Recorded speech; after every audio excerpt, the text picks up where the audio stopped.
നല്ലൊരു off day പുതച്ചു മൂടി കിടന്നുറങ്ങാന്ന് വിചാരിച്ചിരുന്ന എനിക്ക് നല്ലൊരു വില്ലൻ വിളി രാവിലെ വന്നിരുന്നു. എനിവേ എന്തായാലും ആ കോള് ഞാൻ എടുത്തു. പക്ഷെ എനിക്ക് വലിയ റിഗ്രറ്റ് ഒന്നുമില്ല, കാരണം ഇത്രയും നല്ല മനോഹരമായ നമ്മുടെ സ്വന്തം നോർത്ത് വെയിൽസില് റോസോൺസിക്കടുത്ത് ഒരു ചെറിയ ചാപ്പൽ ഉണ്ടെന്ന് ഞാൻ കേട്ടിട്ടുണ്ട്. എന്തായാലും ഈ വഴി കൂടെയൊക്കെ നടന്ന് സഞ്ചരിച്ച ചാപ്പൽ കാണാൻ പോകുമ്പോൾ എനിക്ക് കുറച്ച് എക്സൈറ്റ്മെന്റ് കൂടുതലായിരുന്നു.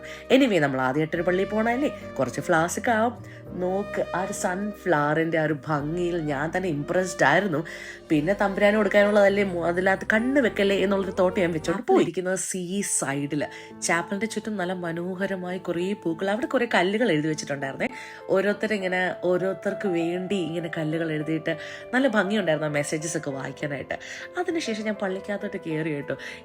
രാവിലെ വില്ലൻ വിളി തന്ന ആളാണ് ദേ ആയിരിക്കുന്നത്. ആദ്യമായിട്ടൊരു പള്ളി ചെല്ലുമ്പോൾ പ്രാർത്ഥിച്ചുകൊണ്ട് ചെല്ലണമെന്ന് പറയുന്നത് ആരെങ്കിലും കേട്ടിട്ടുണ്ടോ? നമ്മുടെ ഇഷ്ടങ്ങൾ, ഫേവറേറ്റ് ആയിട്ടുള്ള കാര്യങ്ങൾ, അല്ലെങ്കിൽ എന്തെങ്കിലും നടക്കാനുള്ള വിഷസ് വല്ലതും ഉണ്ടെങ്കിൽ അത് ആദ്യമായി ചെല്ലുന്നൊരു ചാപ്പലിലേക്ക് പറയണം, പ്രാർത്ഥിക്കണം, അത് നടക്കും എന്ന് പറഞ്ഞു കേട്ടിട്ടുണ്ടോ? അതുപോലെ ഞാൻ പ്രാർത്ഥിച്ചു. ഒരു വെറും 6 കസേരയൊക്കെ കറക്റ്റ് ഇരിക്കാൻ പറ്റുന്ന ഒരു സ്പേസ് ആണ്. അതിനകത്ത് ലൈക്ക് ഭയങ്കര പീസ് ആൻഡ് ക്വയറ്റ് ആയിരുന്നു. ഇത് ആക്ച്വലി സെന്റ് ട്രിലോ എന്ന് പറയുന്ന ഒരു പുരോഹിതന്റെ ചാപ്പലായിരുന്നു. നമ്മുടെ ബ്യൂട്ടിഫുൾ ആയിട്ടുള്ള സൺഫ്ലവർക്ക് ഞാൻ അവിടെ സമർപ്പിച്ചു, അതിൻ്റെ ഐതിഹ്യങ്ങളൊക്കെ വായിച്ചു. ആൻഡ് ഞാൻ നമ്മുടെ ചെരുപ്പ് ഊരിട്ടാണല്ലോ നമ്മൾ പള്ളി കയറുന്നത്.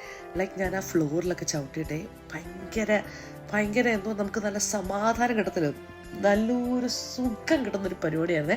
ഇത്രയും നടന്ന് മടുത്ത് വന്നിട്ട് ആ ചാപ്പലിലിരിക്കുമ്പോൾ കിട്ടുമ്പോൾ ഒരു സന്തോഷമുണ്ടല്ലോ, അതൊക്കെ ആസ്വദിച്ചു. പിന്നെ എന്നോട് ചേച്ചി പറഞ്ഞു വിഷസ് എഴുതി വെക്കണീന്ന്. അങ്ങനെ അവിടുന്ന് കിട്ടിയൊരു വിഷസിൻ്റെ പേപ്പറിനകത്ത് ഞാൻ നല്ല കാര്യമായിട്ട് വിഷസ് എഴുതുന്നുണ്ടെന്ന് പറയുന്നതിനേക്കാളും നല്ലത് താങ്ക്സ് എഴുതുമായിരുന്നു.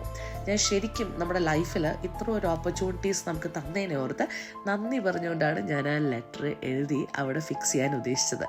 അങ്ങനെ ഇരിക്കുമ്പോൾ എന്തായാലും വന്നതല്ലേ, കുറച്ച് റിച്ച് ആയിക്കോട്ടെ എന്ന് വിചാരിച്ചാൽ നമ്മുടെ മലയാളത്തിൽ തന്നെയാണ് ആ ലെറ്റർ എഴുതിയത്.